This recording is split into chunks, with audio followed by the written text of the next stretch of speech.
Muy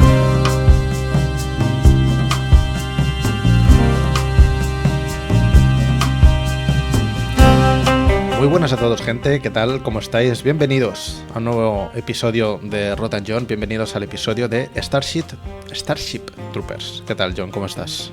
¿Qué tal, Rafa? Hoy toca hablar de una peli muy venerada que yo vi ayer, literalmente, por primera vez. Creo que dará bastante a hablar, pero a la vez, como siempre, el hype está por las nubes, ¿sí? Entonces como que me esperaba una cosa mucho más potente, pero sí que es verdad que pensándola y sobre todo a posteriori, yo tengo notas en papel, otra vez, tengo bastantes notas. Tú ya la habías visto, ya la conocías hace tiempo, ¿no? Sí, a mí me gusta mucho, o sea, yo la he visto varias veces, la tengo en Blu-ray, a mis padres también les gusta mucho, bueno, Verhoeven les gusta, ellos, he de confesar que rezaban por que saliese Desafío Total, porque les encanta Desafío Total. A mí también, me vuelve loco. Ha estado ajustado, hay que decir, todos los que nos habéis votado tanto por Twitter como por Instagram, habían empates, pero al final se ha desempatado por un solo voto. Ha salido Starship Troopers y, desgraciadamente, para tus padres y todos aquellos que tenían ganas, pues Desafío Total ha pasado al pozo. Habrá que meter el remake alguna vez por aquí para hacer como la chanza y luego decir, ay, no, pero hemos visto la de Verhoeven. Ay, lo sentimos, tenemos que hablar de la de Verhoeven, ¿no? Bueno, ahora nos lanzaremos a hablar de Starship Troopers, pero recordad a todos aquellos que nos escucháis en Spotify, iVoox, YouTube, Deezer, todas las plataformas del planeta Tierra, que tenéis que entrar a votar por las películas que vamos a decir ahora mismo, que esto ya es para el día 16 de marzo. Así que tenemos 4 opciones que nos ha traído aquí el coleguita, porque yo he ido de culo y hoy John se ha encargado de traer 4 propuestas de 4 directoras. La primera, con su póster dice, la película más controversial del año, Working Girls, de Lizzie Borden, ¿verdad? De Lizzie Borden, sí. Vamos a decir que he elegido 2 películas dirigidas por mujeres de 75-86 y luego 2 actuales, porque puede ser interesante por ver también un poco los 2 lugares, tal. Bueno, una peli húngara, una peli centroeuropea, una peli griega. No sé, por tener un poco popurrí también para poder elegir en cuanto a visiones también de las mujeres que pueden vivir en diferentes lugares del mundo y en diferentes épocas. En este caso, cine norteamericano, me parece recordar, el de Lizzie Borden. Sí. Que para los que estáis en Barcelona, pasó hace poco por aquí una retrospectiva de Lizzie Borden. Pasaron Born in Flames, pasaron Working Girls, pasaron muchas películas de la directora en la Filmoteca de Cataluña. Así que nada, si la visteis, si queréis que hablemos de ella, pues ahí está. Si no, tenemos otra opción que es Sound of Falling, que es más contemporánea, ¿no? Es una peli muy nuevecita. De este año pasado, no recuerdo en qué festival estuvo, pero como que pasó y fue bastante potente y no sé si llevó algún premio. Y pues una cosa a descubrir. Simplemente yo sé el nombre y que tuvo mucho tal, pero no he querido indagar más allá porque, bueno, si una película tiene una perspectiva chula, pues vamos, si la veo a ciegas casi que mejor. Hay que decir, así que aprovecho y si sale, pues para adelante. Hay que decir que el póster que tenemos pinchado en el vídeo de YouTube tiene una pinta espectacular. Mira que es simple, pero tiene pinta de ser fuerte. Sí, yo solo de ver el póster y leer un poquitín la descripción, porque no he querido ir más allá, me recuerda un poco a la época en la que se pudo... Bueno, la época en la que está basada la cinta blanca. De Haneke, ¿no? Pues ahí está, ahí la tenéis. Sound of Falling como segunda opción. La tercera es Adoption de Marta Mészáros. No sé si se pronuncia así. Sí, bueno, es húngaro, así que no tengo ni idea. 1975. Tenemos aquí el póster de la Criterion, o sea que seguro que la podemos ver en cualquier lado en altísima calidad.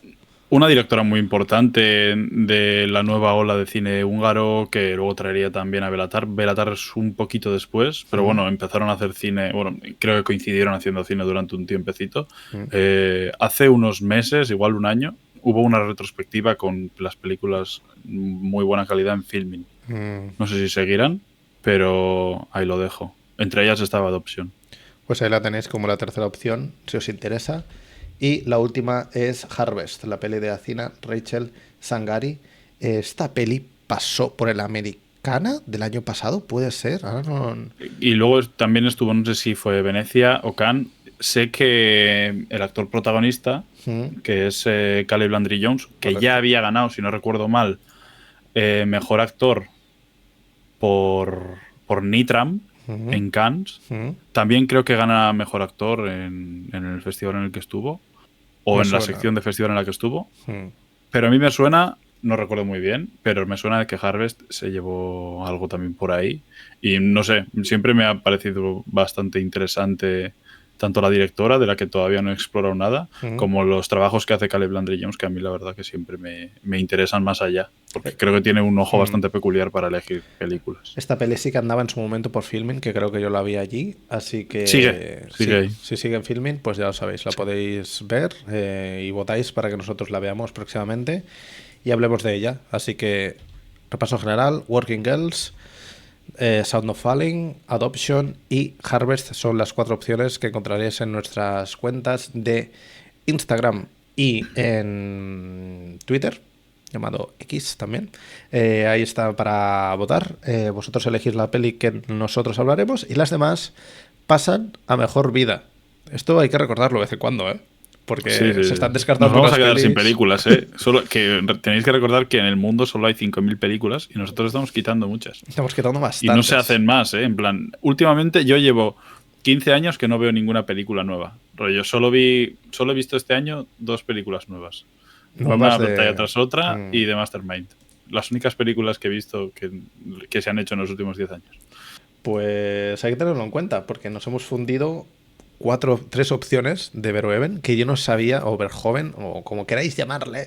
Viejoven. Nos hemos fundido 3 pelis que son 3 putas obras maestras, y aún así habéis decidido que Starship Troopers era... Bueno, la mitad de vosotros habéis decidido que Starship Troopers era la peli que teníamos que hablar hoy. Yo había puesto mis huevos en otra cesta, la verdad. Pero muy bien recibida Starship Troopers. A ver, confiesa. ¿En cuál había puesto? Sí. Desafío total. No sé, todo el mundo. Creo que todo el mundo sabíamos que Desafío Total podía ser una de las. Es que era de estas pelis que. Yo solamente con hablar de la escena en la que se le está inflando la cara a Schwarzenegger, yo puedo estar una hora. Es que podía dar mucho juego, pero la habéis matado, la habéis tirado por el tubo.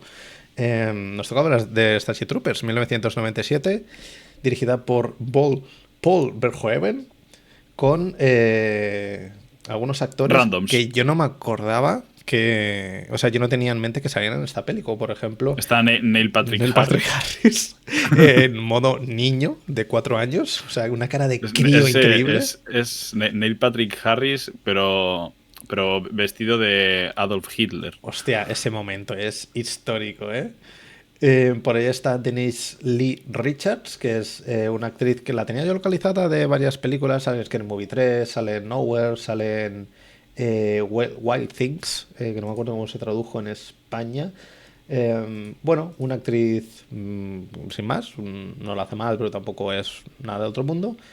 Y luego el Casper Van Dien, que es como digamos, los 2 personajes protagonistas.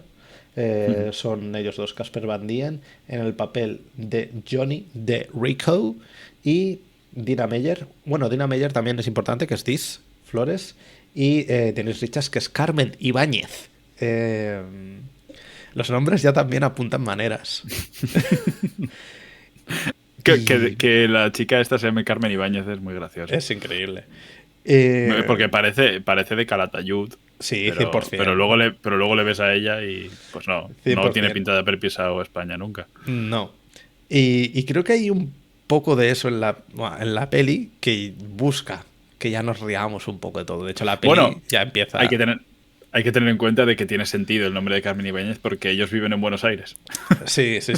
El Casper Van Dien con la mandíbula esta que gasta, de Buenos Aires 100%, ¿eh? Sí. Claro, pero es que es de cuando los alemanes se fueron a Buenos Aires. Exacto. Colonizaron Buenos Aires. Antes de acabar la guerra, ¿no? Pues la peli nos sitúa en un futuro, no sé si dicen fechas, pero es un futuro No. bastante futurista, porque, bueno, estamos ya en el espacio exterior. Esto es Battlestar Galáctica de repente, estamos como colonizando planetas. Hay mucha presencia intergaláctica, digamos, de la humanidad. Y yo ese principio lo había visto, claro, porque si estás en Film Twitter, o si estabas en el Film Twitter, qué tiempos aquellos, cuando nosotros éramos jóvenes, en el Film Twitter, que publicaban pues cosas constantemente relacionadas con películas, ya fueran frames o ya fueran fragmentos enteros, pues esa intro la había visto. Y a mí me sonaba que eso era de Starship Troopers, pero claro, al ver la peli dije, ah, coño, ahora todo tiene sentido. Qué manera más maravillosa de empezar una película, ¿no? ¿Qué manera de establecer el tono? Es perfecto. O sea, es perfecto porque es como... Bueno, pues como las cosas que se ponían aquí, los nodos que se ponían aquí en España también con el franquismo, o cualquier documental, porque esto sí que tiene una cosa bastante interesante, que Verhoeven creo que plantea la película en cierta forma como si fuese un documental / ficción bélica, pero como si no estuviese dirigida por él, como si estuviese dirigida por una Leni Riefenstahl puesta hasta las cejas de fentanilo, ¿sabes? Tal cual. De hecho, el inicio está como medio... Bueno, el inicio y varios momentos de la peli, lo que vuelve a salir, esta especie de nodo, que tiene esa frase mitológica que la tengo por aquí apuntado de ¿quieres saber más? Que me parece increíble como al final el chiste se...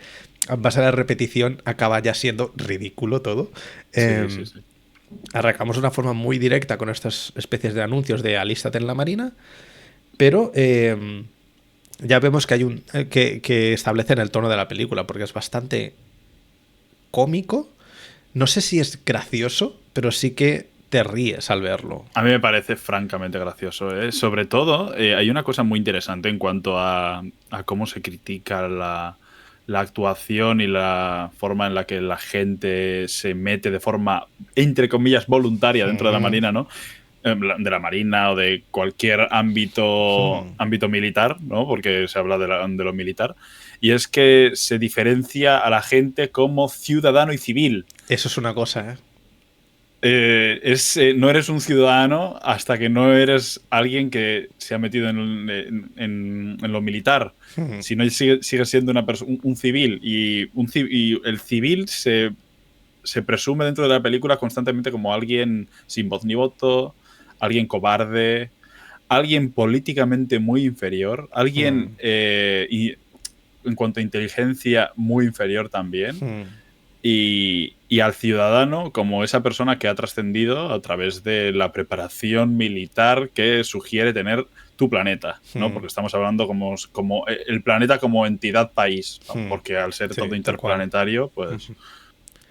Y la cosa esta de que eso, que tienes que pasar ese filtro, ¿no? Tienes que meterte en la guerra, tienes que ir a luchar contra los gusanos, que lo repiten constantemente, los gusanos, los gusanos, los gusanos. Un término evidentemente despectivo, aunque también son bichos. No son gusanos, literalmente. Qué guapos, qué bichos más guapos. Bien hechos, yo me he quedado tieso. Pero claro, es que al final sale Phil Tippett.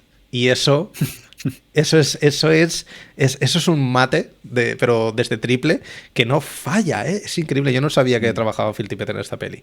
Sí. Qué pena también, hay que decir. Bueno, si no recuerdo mal, Phil Tippett también es alguien que trabaja con él en Desafío Total en muchas de las, ¿es verdad? de las cosas, ¿no? Que tanto la cara que hemos dicho de Schwarzenegger antes, el momento en el que esa señora obesa se le abre la cabeza y aparece Schwarzenegger también dentro, o el oráculo, ese Desafío Total que sale del estómago. O sea, todas esas cosas creo que están... Es como el actual Rey Harryhausen, ¿no? Vamos a decir. Actual con la fecha de Starship Troopers, que es 97. Si alguien tiene, alguno de los que nos escucha, tiene en mente, si hay algún documental, porque ahora me ha venido a la cabeza, algún documental de Phil Tippett tiene que existir, aparte de Mad God, que ya es como una cosa, prácticamente es la historia de su vida en cine. Tiene que haber cosas súper interesantes porque este tío ha visto cosas, entre la caída de todo lo orgánico y material dentro del cine y la llegada del digital y luego todo el cine que ha hecho, tiene que ser eso, una masterclass este tipo, que yo de hecho lo... Sí, no, hay varios documentales y creo que si no recuerdo mal, Al igual que yo recomiendo tanto investigar el cine de Phil Tippett, casi ver películas que puede que no sean buenas, pero que son importantes por el trabajo de Phil Tippett dentro de ellas. Tal cual. Y digo lo mismo con Ray Harryhausen, Jason y los Argonautas, ¿no? Como ejemplo como más mainstream. Además de ser una peli muy divertida, es una peli impresionante de ver por lo que supone y por el avance de stop motion y de efectos prácticos que tiene. Todas estas películas pues, son muy interesantes de ver, principalmente por ellos. Tú consigues una colección de Ray Harryhausen y parece que fuese el director, pero en realidad es el encargado de efectos especiales de esas películas. Los directores son casi una cosa secundaria, que es una cosa pues, curiosa dentro del cine, conseguir un estatus al nivel de que se te reconozcan las películas que de base no tienen tu nombre, pero son prácticamente tuyas por lo que has conseguido en ellas. Pero sí que es verdad que en Starship Troopers se ve muy claro que el trabajo con los monstruos, y yo me atrevería a decir que hasta el trabajo con las naves, seguramente también sea parte del trabajo de Phil Tippett, hace que la película sea de esta forma, porque todo lo demás al final es gente con cascos. Quiero decir, la estética de la peli la marca prácticamente él. Sí, bueno, yo creo que también mucho Paul Verhoeven, porque las ideas de base y tanto las ideas militares, creo que hay un popurrí de cine dentro de Starship Troopers, desde la mejor de las intenciones y desde una idea como muy base, y es que si tú te pones a mirarla, el principio, vamos a decir, es casi como si fuese el comienzo de Sin Novedad en el Frente, actualizado, ¿no? La gente en el colegio, muchos obsesionados con servir para su país, toda esa parte y luego flipa, muchos se empiezan a dar cuenta en cierta forma de lo que es, ¿no? Lo que pasa es que lo antibelicista de Sin Novedad en el Frente aquí se transforma en un ultranacionalismo exacerbado, en héroes del lugar, pero... Y luego creo que entre medias también tiene el momento de instrucción que puede ser pues la chaqueta metálica. Tal cual. Y los momentos de acción se pueden construir dentro de... Bueno, o los ataques estelares pueden ser mucho de Star Wars. Son cosas cogidas desde un montón de lugares y construidas dentro de una historia que tiene su sentido propio, ¿no? Como un poquito como hacía y como hace durante toda su carrera Quentin Tarantino. Tal cual. Y Verhoeven creo que lo transforma de una forma muy diferente, porque no diría que es básicamente un popurrí de películas construidas entre sí, porque Starship Trooper tiene entidad propia 100%. en todos los sentidos. Está muy bien hilado, está muy bien escrita. El guión lo firma Edward Neumeier, que es el también, bueno, por lo que veo de prácticamente todas las Starship Troopers, pero de la primera de Robocop, de una de las series de Robocop también. Parece que es un colaborador habitual del cine de Paul Verhoeven. Y la historia, para mí, seguramente la primera parte es lo que más me interesa, porque es donde se ve de forma más clara que lo que estamos viendo es una parodia, una metáfora exagerada, pero que cuando la bajas y cuando vas mirando cada uno de sus momentos, no es tan exagerada. Y no es una película que sea tan anacrónica. Estamos hablando de una película que tiene 20 años. Pero ya. Es una película que no se entendió, ¿eh? O sea, y creo que esto es muy interesante de ver a posteriori, porque dice mucho de cómo se construyeron los marketings, dice mucho de cómo la gente podía estar, vamos a decir, de forma un poco fuerte, lavada con la cabeza lavada, en cuanto a ideas políticas y en cuanto a perspectivas, ¿no? Y cómo un poco el mundo y el espectador se guía por las palabras de críticos o de industrias completas. Si alguien te dice que esta película es esto, no vas pensando en otra cosa. Y cuando todo eso desaparece después de casi 30 años, ¿no? Porque el año que viene son 30 años de Starship Troopers, empiezas a ver la película con la perspectiva con la que la hizo Verhoeven, ¿no? Siendo una crítica feroz, también una película llena de humor, una sátira terrible, muy, muy asentada en el suelo, porque parece que es alocada, pero cuando tiene como... tiene una cosa, Starship Troopers, que muy poquitas películas tienen, y que es exageradamente fuerte cuando es justo en el momento en el que tiene que serlo, y es exageradamente niña cuando tiene que serlo. Es intensa en todos los aspectos. Tiene perfectamente montada la película para que tenga escenas en la ducha en los que los cuerpos y la fisicidad no no trasciendan dentro de lo sexual, pero que luego dos miradas sí que sean sexuales, pero luego estén fuera y la hombría sea muy grande, pero luego esa misma persona que es como alguien fortísimo y súper duro esté tocando el violín dentro de un lugar. Está como súper bien balanceada y muy asentada para que luego encuentres una escena en la que hay 15 cuerpos desmembrados, mucha cabezas reventadas, mucho gore y mogollón de gore, acción chulísima, pero una sensación de peligro real, ¿no? No es como en El Señor de los Anillos cuando van contra los orcos, que es como que cada uno se puede bajar 550 orcos él solo y que no le va a pasar nada, ¿sabes? Aquí van 15 a por un bicho y el bicho les corta la cabeza a los 15. Yo contaba la cantidad de munición que se gastaban para uno solo. Dije, esto es una misión suicida, es imposible que puedan ganar. Claro. Y además los números siempre son exagerados, ¿no? Van con las naves, bajan a un lugar a hacer el primer asedio, 100.000 muertos, 100.000 bajas en el primer asedio. Se bombardea Buenos Aires, 16 millones de bajas. Que dices, pero ¿qué está pasando? Por favor. Sí, lo de la intensidad es algo muy importante, creo, en la peli, porque como decías tú, es intensa en cada uno de sus momentos. Cuando en el principio de la película se planta esa pequeña escena que luego vas un año atrás y ves de dónde vienen estos personajes. Toda la parte de, pues eso, del instituto, no sé en qué punto están estos actores más mayores que mi padre haciendo... Qué buen casting, ¿eh? Joder, qué macho. Buen casting, ¿eh? Todos sonarios. Todos guapísimos, dan asco de guapos que son todos. Pero sí, estos personajes que están como saliendo de la escuela y que pues tienes que hacer una carrera y algunos se meten en lo militar, ya se ve que se está cachondeando un poco también de ese tipo de comedia universitaria americana con un medio romance, con una tía que le va detrás al chico pero que está con la otra y que se va a la puta guerra porque está enamorado.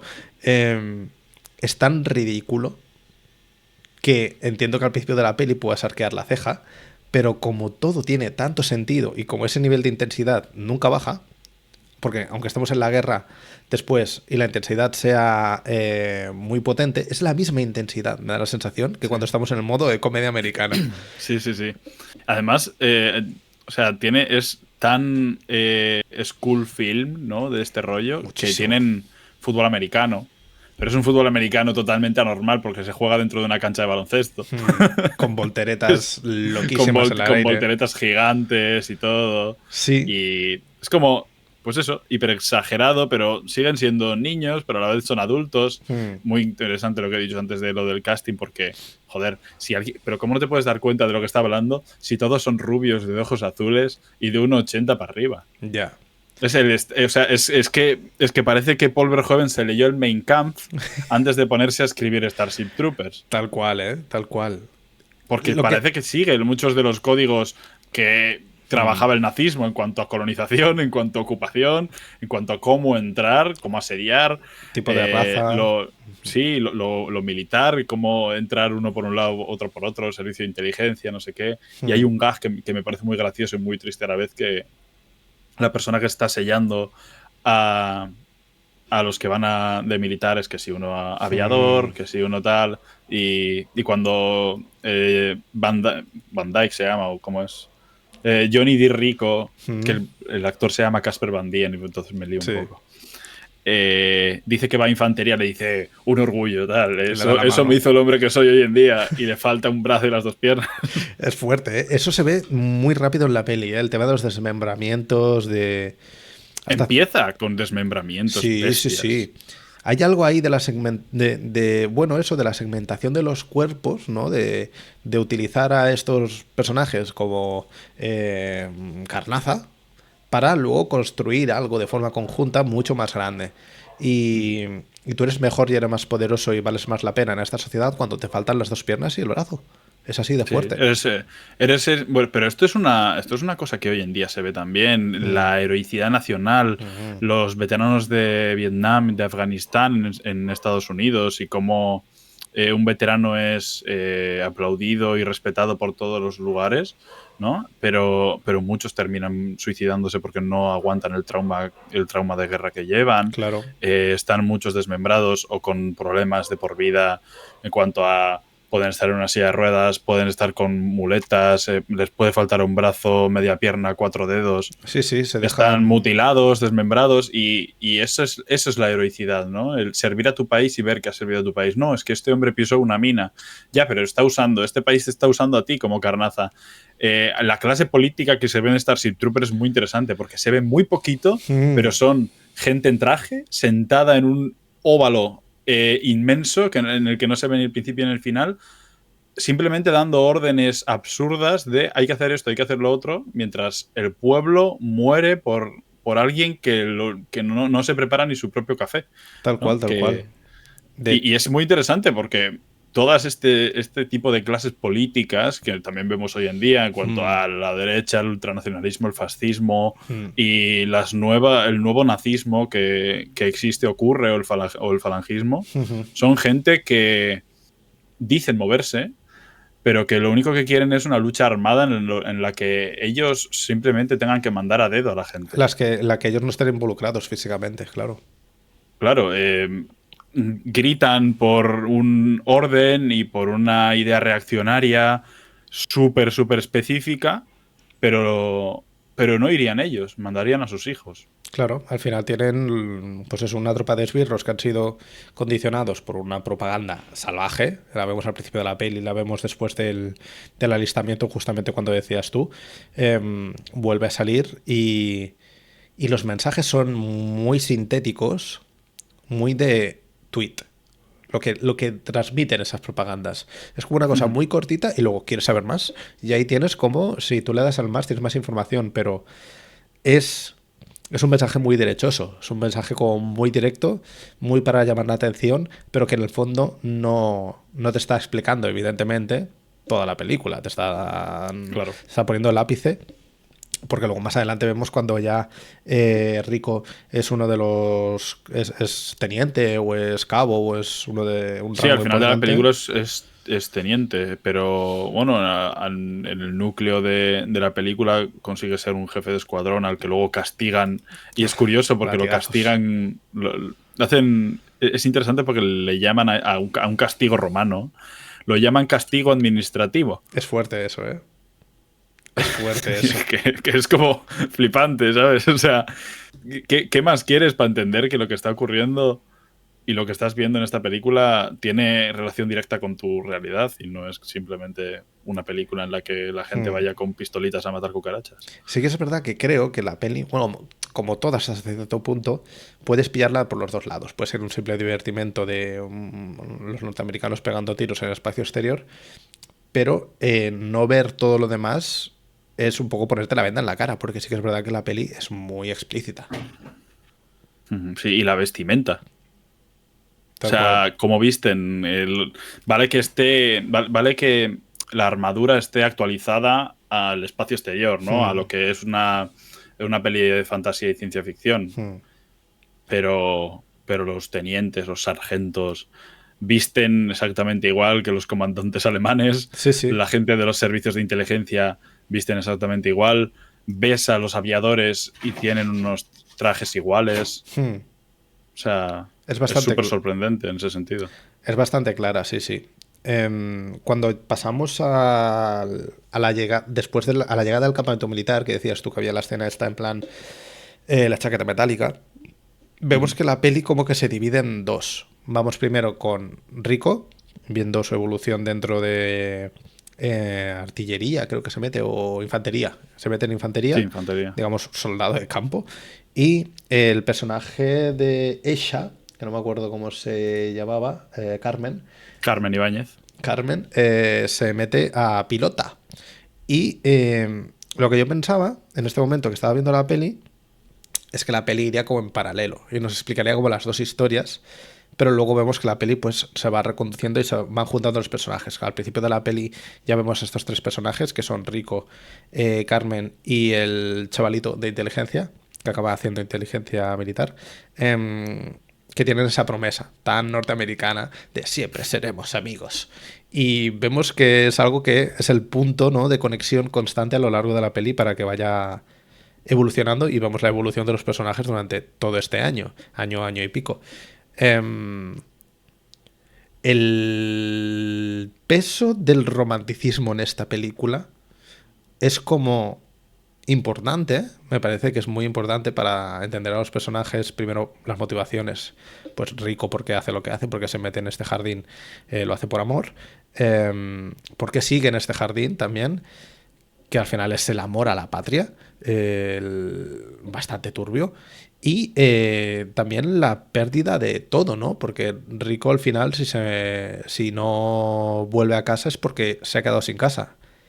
Y no le queda nada más que el ejército, nada más que su país, la administración.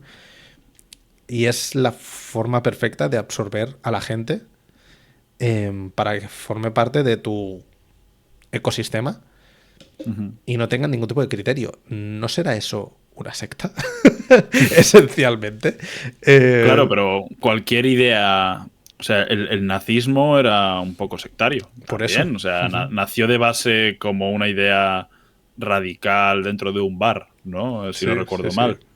sí. Al final es algo que va creciendo poco a poco. Y es interesante cómo ocurre ese ataque del espacio exterior al lugar, porque vemos que los padres ya, vamos poniéndonos como en orden, los padres rechazan que Johnny D. Rico vaya a infantería. Dicen No que, quieren que se dicen aliste. que es un suicidio, que saben que Sí. va a ir a morir.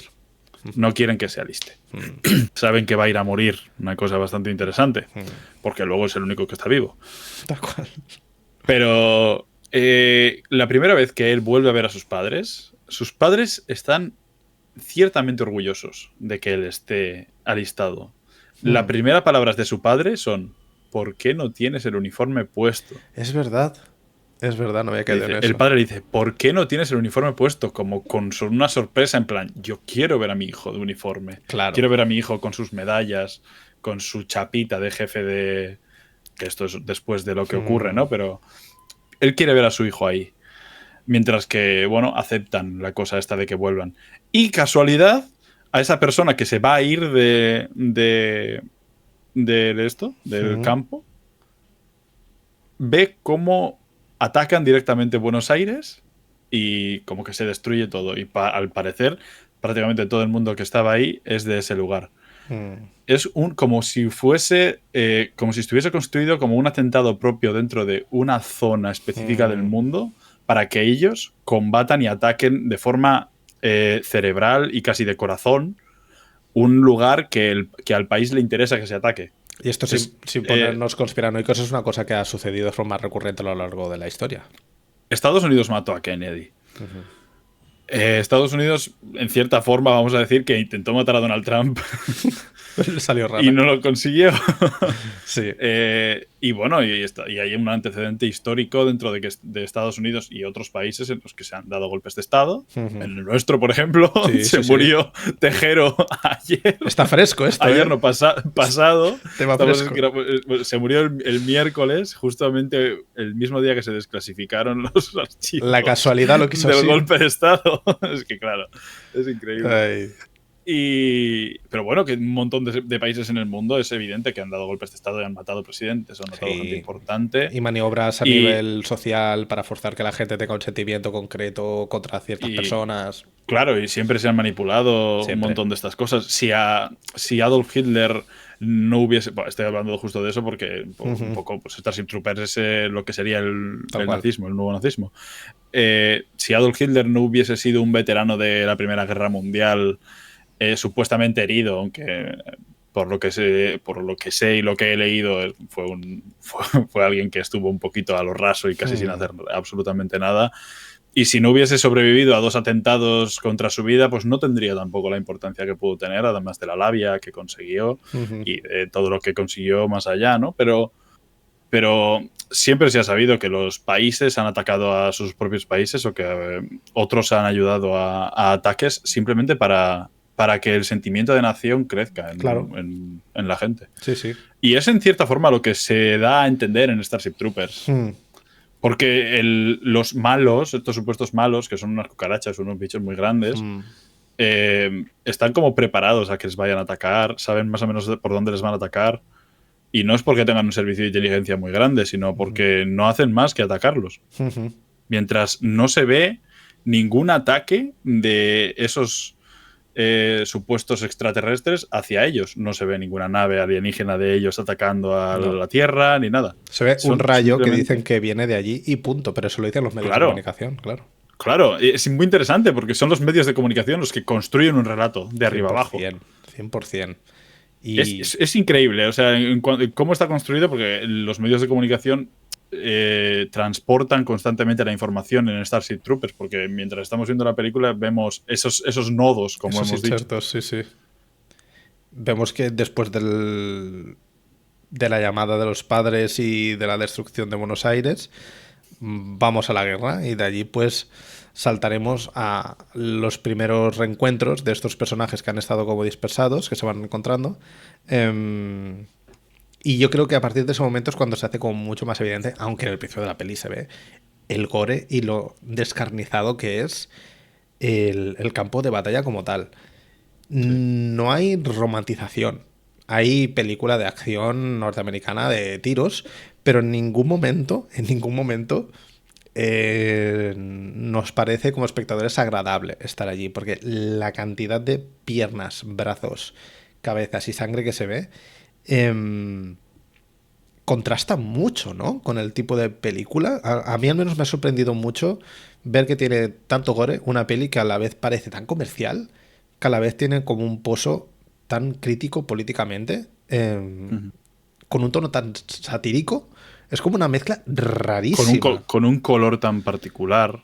Es muy raro, es muy raro. No es oscura la peli, no es fúnebre, no es densa, no busca esa densidad de decir la guerra, ¿sabes? No es ven y mira, no es ese tipo de objetivo el que tiene la peli.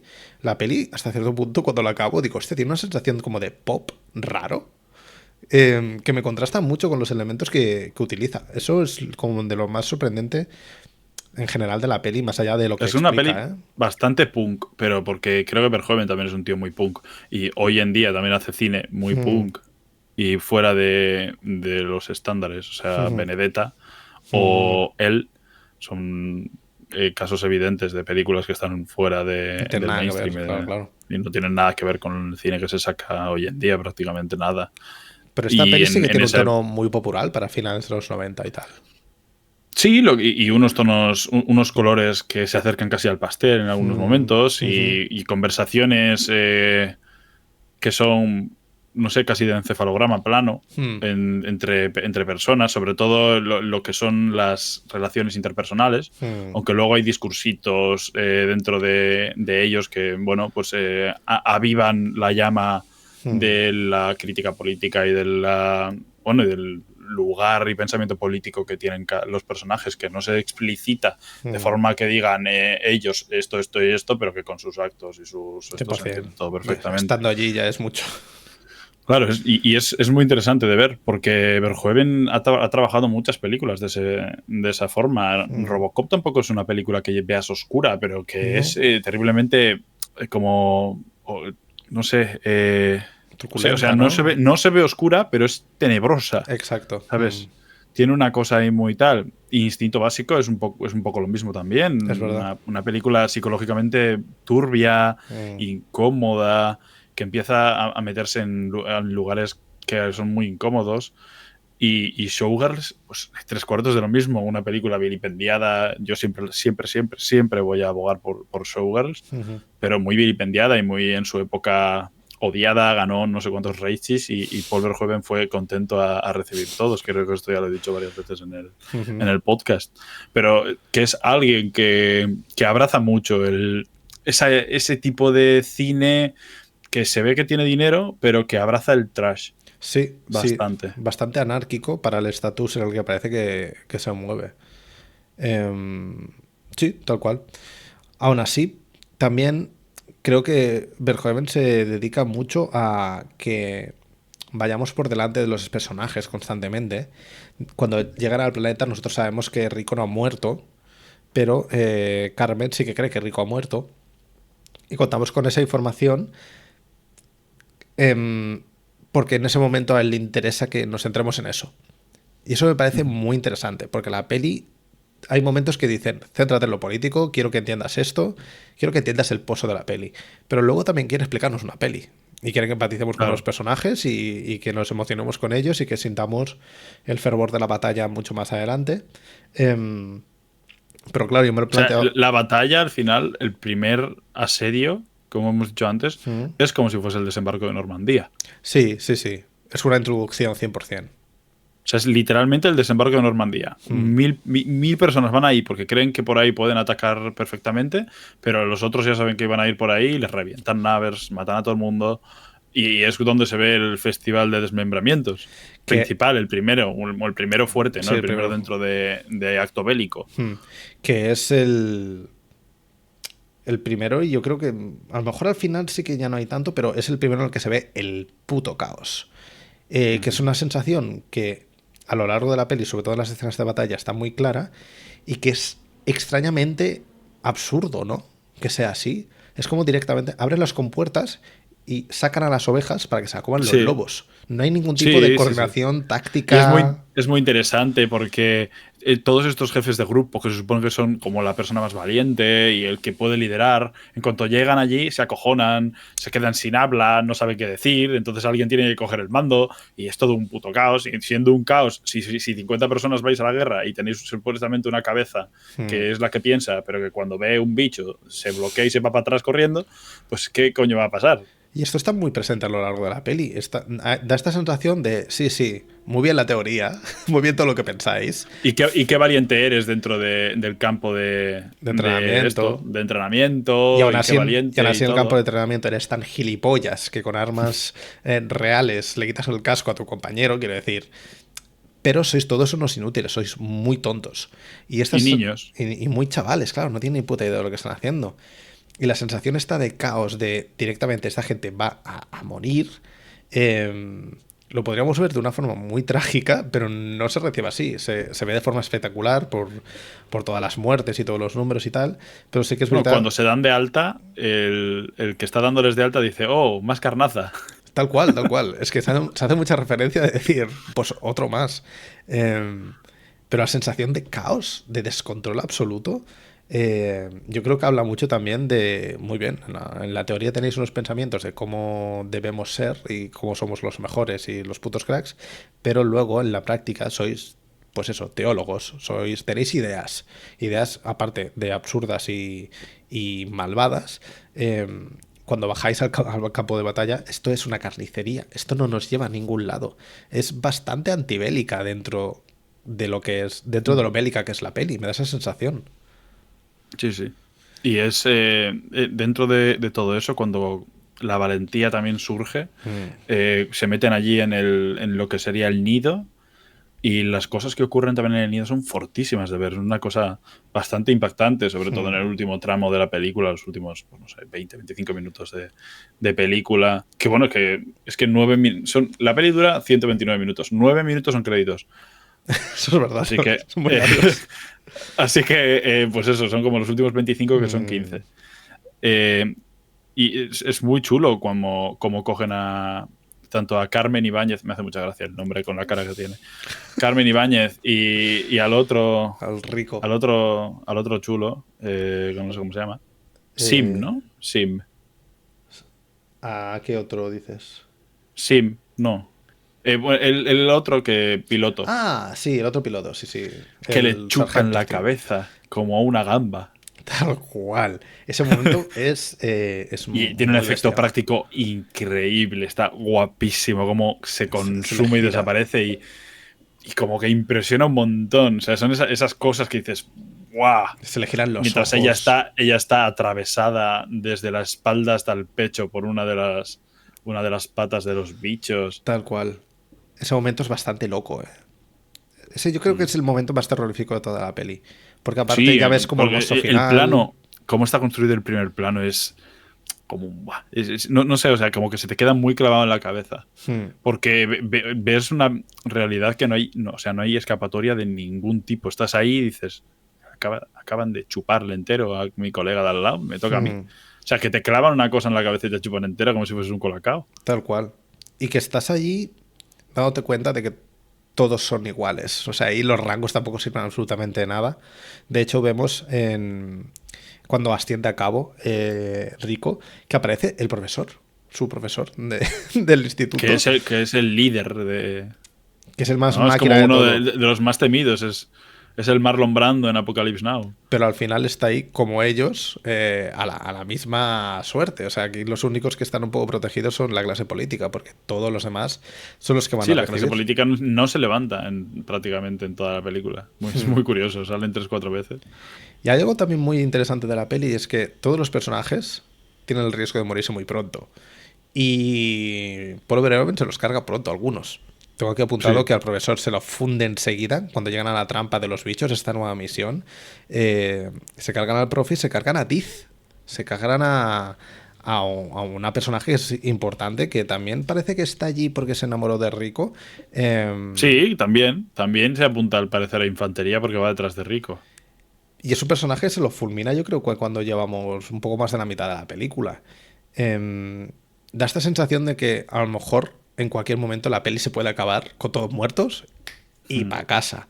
Y eso sucede muy poco, al menos la sensación. Ya puedes deducir que siendo una peli de este estilo y tal, es bastante probable que acabemos con el héroe siendo el héroe.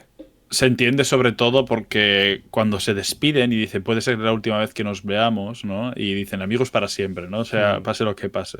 Bueno, pues se entiende que al final, pues serán los mejores en cada rango al que hayan ido, ¿no? Ella de piloto, que luego se convierte en el rango más alto, ¿no? En capitán. Él en uno de los líderes en el servicio de inteligencia. Lo de Neil Patrick Harris vestido como... O sea, me parece loquísimo, de verdad. Me parece, o sea, es una imagen que no supero, ¿eh? No, yo cuando lo vi dije, no puede ser que hayan decidido ponerle esa puta chaqueta, ¿eh? Está clarísimo. Me hace genuina gracia, porque es que parece que Paul Verhoeven ha llamado a no sé, a Dolce Gabbana o así, a decir, por favor, tal cual. Hacerlo, va. Hacerme una casaca de cuero hasta los tobillos. Necesito 3. Wow. Es bastante impresionante ver eso al final, la verdad. Claro, y cada uno es el líder en lo suyo, ¿no? El Rico es un sargento dentro de la infantería, la otra capitana y el líder en inteligencia. Y son los protagonistas de un nodo que es alucinante. O sea, es como... Les consume pues la historia, es fuerte eso. La heroicidad absoluta, ¿no? Son los protagonistas del medieval. Pero sí que es verdad que todos los personajes secundarios que van saliendo a su alrededor, no sé si todos, pero la mayoría de los importantes acaban muriendo. Y hay una sensación real de peligro, que es lo que decías tú. No es simplemente la típica peli bélica que ves como desde la distancia la gente pega tiros sin casco, ¿sabes? Con una bandana en la cabeza y ya está, sino que hay una sensación real de que esta gente la puede palmar muy rápido. De hecho, cuando vemos el tema de los latigazos, dices, bueno, pues ha acabado la película para este personaje, a lo mejor ahora vamos por otro sitio. La sensación esta de que no todo esté tan trazado, creo que es bastante meritorio dentro de que la peli estructuralmente es bastante blockbuster y sigue una estructura muy, muy clásica. Pero sí, con el reencuentro ya casi al final de la peli en la que nos encontramos a estos 3 máquinas, cada uno de lo suyo, ves también la evolución de los radicales que se han vuelto cada uno, ¿eh? Sí. Ves que son más hooligans que nunca. Claro. Sobre todo en el caso de Neil Patrick Harris, a lo mejor como es un personaje que no lo vemos tanto, cuando aparece es como... Parece un personaje muy diferente. Parece que ha subido del nivel 2 al 70 de golpe. Claro, y es como un rango muy alto dentro de los militares y es al final un poco como un líder, ¿no? Una especie de... La cabeza de la cabeza, ¿no? Porque los líderes son como los políticos, pero dentro de los... Es un líder militar y es muy interesante porque tiene una vestimenta totalmente diferente, un peinado totalmente diferente, tal cual. Un porte también. Aunque Neil Patrick Harris siempre me ha parecido... O sea, como actor creo que está muy bien elegido para Starship Troopers. pero el Neil Patrick Harris siempre me ha parecido un actor como muy pringadillo. Es o sea, que tiene aspecto de parguelón. yo el primer plano que sale digo, hostia, no te puedo creer. Parecía esto American Pie de repente. Digo, ¿qué hace este personaje aquí? Sí, sí. Pero por la pinta que gasta, ¿eh? Es que aparte se le ve tan joven. Tiene ¿Cómo conocía a vuestro Adolf? Tal cual, como conocía a vuestro Adolf. A mí se me hace curioso verlo al final de la peli. Ya te digo, por la evolución del personaje, creo que es el que la tiene más clara. También creo que Dennis Richards y el Casper Van Dien tampoco son los mejores actores del barrio. Y ¿Qué va? Sí, aquí la cosa es que está muy bien elegido el casting porque no hay ni una persona que sea morena. ya, eso también. Pero sí que O es sea, verdad. son todos rubios de ojos azules. Pero sí que es verdad que restando el nivel de interpretación que tienen, que es el que es, Verhoeven sí que consigue que entendamos que ha habido una evolución aquí. Y a lo mejor está más en las acciones que no tanto en la construcción de los personajes. Si se le acepta a Bresson trabajar con actores no profesionales, O con un burro. o con un burro, que le dejen a Verhoeven coger a Rubito ojo claro, ¿no? Exacto. De ahí ya nos vamos al final de la peli. La muerte de la capitana vuelve a subrayar el aquí puede morir todo el mundo. Estamos todos al mismo puto nivel. Esto es la guerra. Se reencuentran y ese momento en el que parece que que les hacen rehenes los monstruos. Luego vemos efectivamente que les succionan el cerebro. Nos encontramos con el monstruo final. Qué guapo los close-ups al monstruo final. Qué miedo, ¿eh? ¿Cómo se Da ven? cosica, ¿eh? Sí, sí, con esa baba. Sí. Y de allí ya vamos al final, a la captura del bicho cerebro, que yo creo que es el momento en el que la peli vuelve a ser evidente en lo que quiere explicar.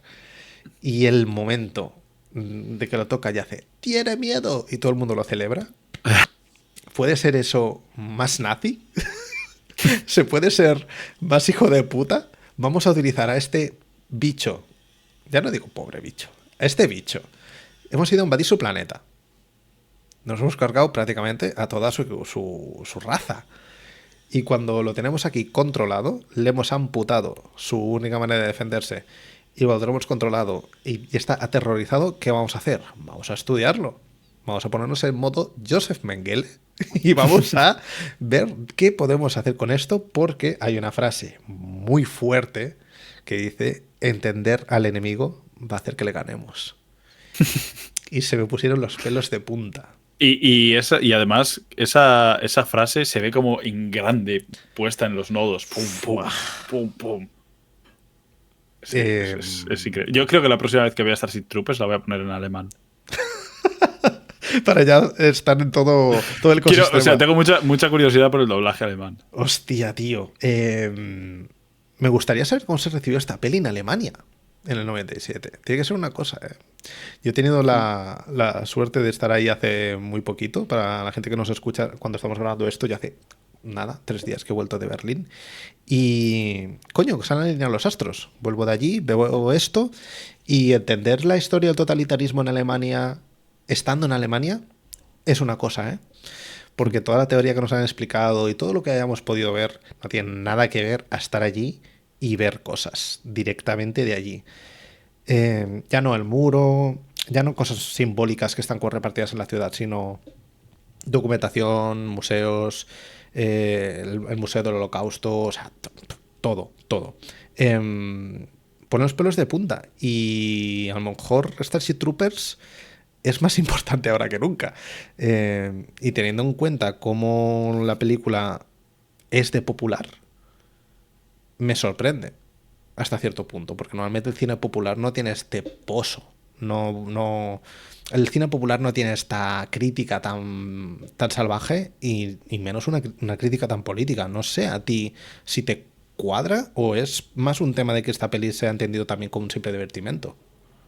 Yo creo que también de base se entendería como un simple divertimento, pero eso yo creo que depende de si eres civil o ciudadano. Ya está, podemos cerrar el podcast aquí. Yo creo que entender esta película depende mucho de si eres civil o ciudadano. Ya. Del punto de vista que tú tengas, primero, en cuanto a la política, y segundo, en cuanto al cine, ¿eh? Porque y de lo que te apetezca ver, que aquí también, la gente ve lo que le dé la gana. Sí, es lo que decíamos, la peli da margen a que simplemente sea una peli de tiros y una americanada en el espacio exterior. Bueno, pero Sí, pero bueno, sí, pero es que esta película en el 97 se entendió de forma completamente opuesta.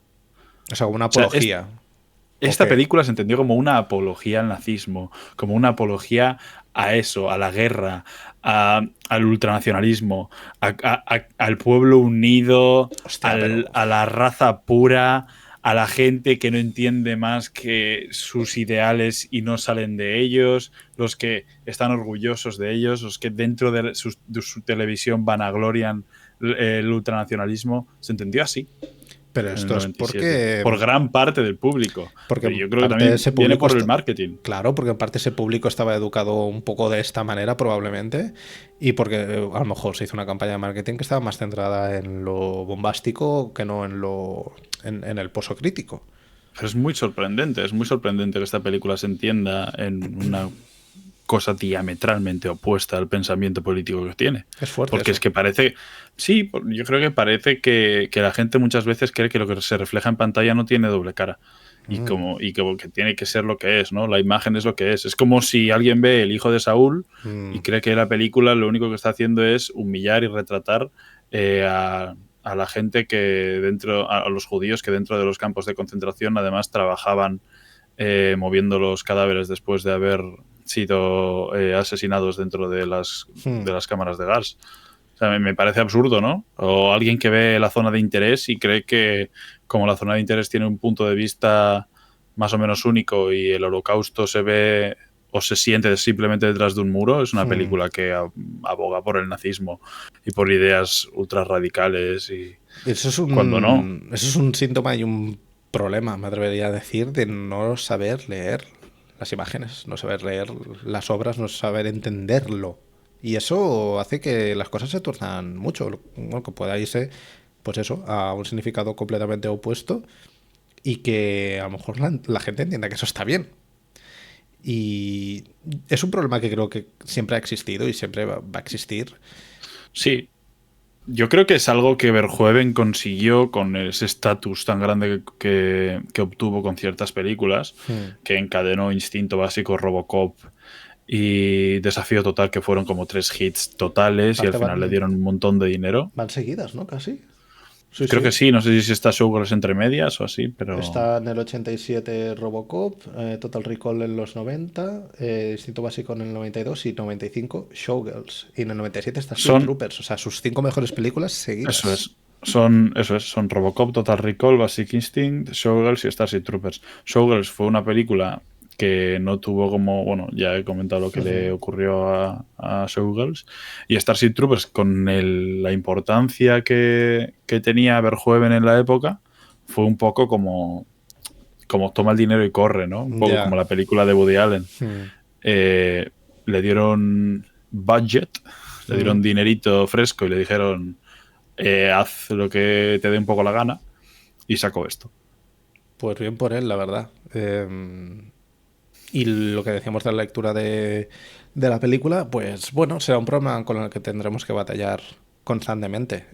Yo creo que la sonrisilla de Verhoeven o Verhoeven, o como queráis llamarle, está detrás de cada plano, de cada secuencia. Yo creo que los 15 años de hacer cine, desde The Fourth Man, desde el 83, hasta Starship Troopers, diría que Hollow Man no tanto, Hmm. y yo creo que esos 15 años son los mejores 15 años que ha tenido Verhoeven en su vida, porque entre las películas que hizo, lo que se rió de la gente que lo rodeaba y lo bien que se lo pasó haciendo todo este tipo de cine, que luego es un cine anómalo dentro de la industria, totalmente anómalo, Formalmente sí que parecen todo blockbusters, pero sí que son raros de pero cojones. es anómalo, o sea, y trabajando con gente muy importante, ¿eh? Sí, sí, Michael sí. Douglas, Schwarzenegger, Sí, sí. en un par de películas Sharon Stone, que era como un icono sexual en esa Isabel época Huppert también, a posteriori. Peter Weller, o sea, como peña muy tocha, ¿no? Luego, evidentemente, pues después ya él tiene mucho nombre, pues Isabel Huppert, como has dicho, Mm. y toda esta gente, pero Yo creo que esos 15 años de Paul Verhoeven se lo pasó, vamos. Teta.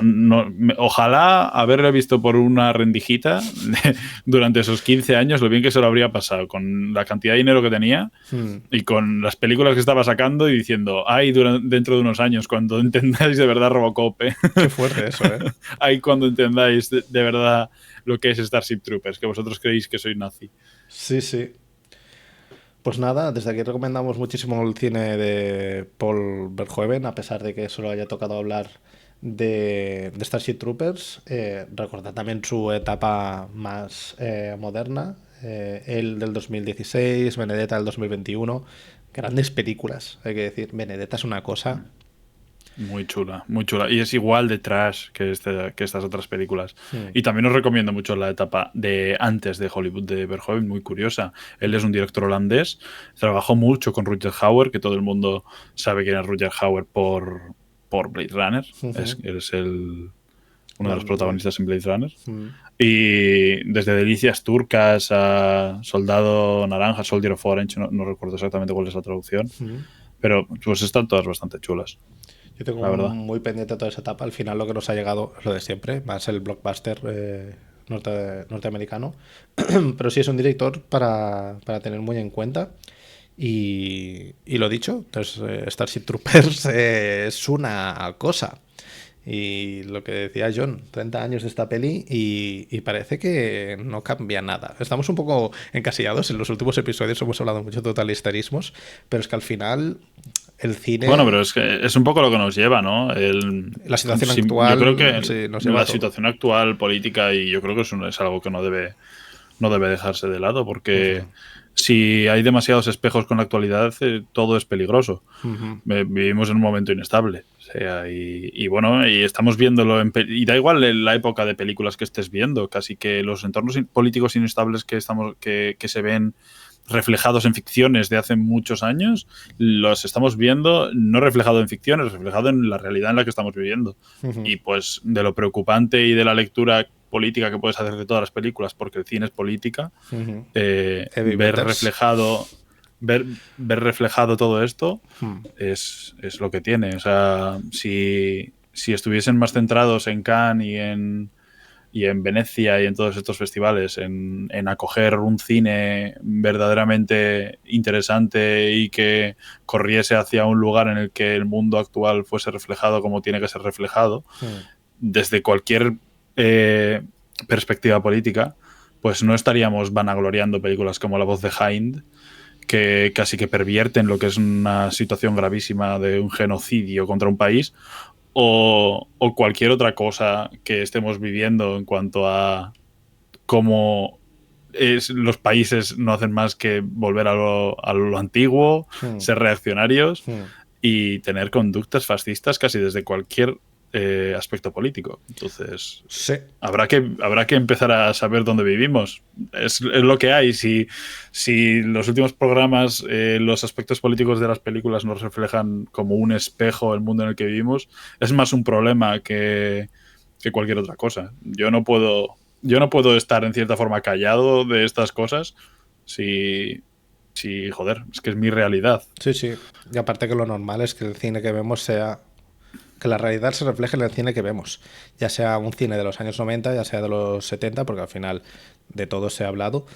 Pero si ves una película, por lo general, con capas, siempre acabará repercutiendo en tu realidad o en tu futuro más inmediato o en tu pasado más inmediato. O sea que es completamente lógico. Mira, el próximo ruido de fondo que sale a la vez más o menos que este programa es sobre las últimas dos películas de Kerry Reichardt, Showing Up y The Mastermind. Correcto.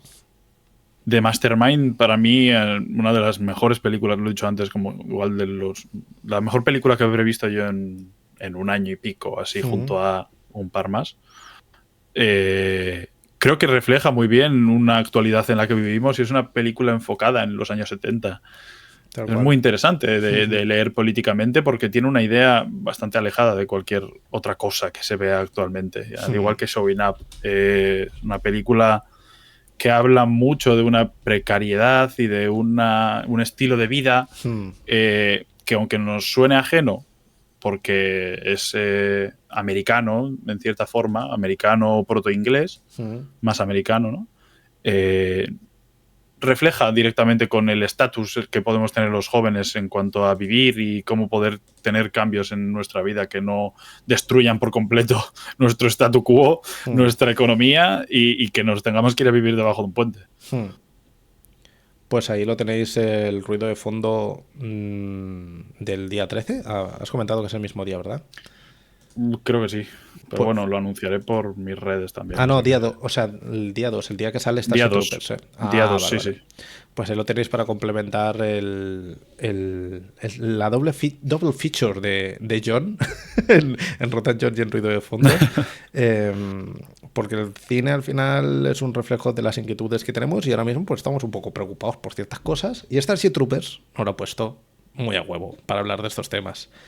Al igual que lo puso en La invasión de los ladrones de cuerpos. Y al igual que lo puede poner una de las pelis, una de las siguientes pelis para el próximo programa. Podemos hablar de Working Girls, de Lizzie Borden, podemos hablar de Sound of Falling, que no sé quién la ha dirigido. No sé si tú tienes el nombre a mano. Sí, Masha Chilinsky. No sé si lo habré dicho bien, pero es alemana, o sea... Dilo tú, que has estado en Berlín. Masha Chilinsky. Ahí tenéis como segunda opción de Sound of Falling. La tercera opción es Adopción de Marta Meszaros o algo por el estilo. Y Harvest, para cerrar, de Acina Rachel Sangari. Todo nombres facilísimos para que os podáis reír de mí en redes sociales. Entráis, votáis por vuestra película favorita, os reís de mi pronunciación del inglés. Y ya eso, pues nos vemos en el siguiente episodio para seguir hablando de peliculitas. Veremos si estamos en la misma tónica, veremos la peli que toca. Al final es cine dirigido por mujeres, que también probablemente tenga mucho que decir en un sentido político y social. O sea que a ver en qué tónica estamos. Claro que sí, porque si alguien, mira, realmente si alguien se está involucrando un poquito más en estas cosas, son las mujeres hoy en día haciendo cine. Se ha dicho. Muchas gracias a todos por estar ahí, muchas gracias por escucharnos en Spotify, en iVoox, en YouTube, en Deezer y muchas gracias por votar en nuestras redes sociales para que podamos seguir existiendo. Atención, el otro día he hecho un vistazo a todas las pelis que hemos comentado. Estamos cerca del centenar, pero no hemos llegado aún. A lo mejor cae un programita especial cuando lleguemos a las 100 películas mencionadas, que no son 100 programas, eso sí, pero habremos mencionado dentro de poco 100 películas, así que ya veremos lo que se Hablaremos de TSIQ, West of the Tracks, 15 horas, Wang Bing, preparaos. Uf, si hace falta la vuelvo a ver, me da absolutamente igual. O la SOA. Lo dicho, muchas gracias a todos y a todas por estar ahí y nos vemos en el siguiente. Que vaya muy bien, John. Un abrazo. Chao, chao. Adiós.